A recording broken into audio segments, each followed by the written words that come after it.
Kawai, ka je da ɗaya yake wata buga ƙarya kuwa? Ƙarya. Ƙarya. To dai ƙarya tana fisa. Assalamu alaikum. Ɗabi. Kawai, ɗan gaskiya ne a gari a al'amura. Wallahi nan ba ƙaramar gajiya ne ba wallahi. To da gidan na yi gida ko? Amerika nake gidan wani ɗaurin aure na ƙanin baban. Kai. Alƙur'an. To ni yayan babanmu ne ya saki matarsa. Sai Allah shi ne zan je in haɗa auren. Yanzu nake son tafiya. Kai Yanzu mun gabu da yanzu can za ka je? can nake son tafiya.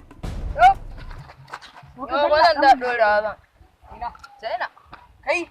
Ƙarya yake kai saka ta canya. Nan fa China yanzu zan je dawo. Yanzu kuma. Jirgi na dire. Kai. Alƙur'an. Yanzu nan nake gawa. Yanzu ma a haka ba tsumai na ake yi.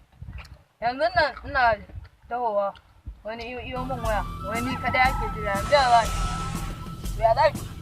ya za to kai ka ce min wai ko ina ka ce haka je Wannan zan je.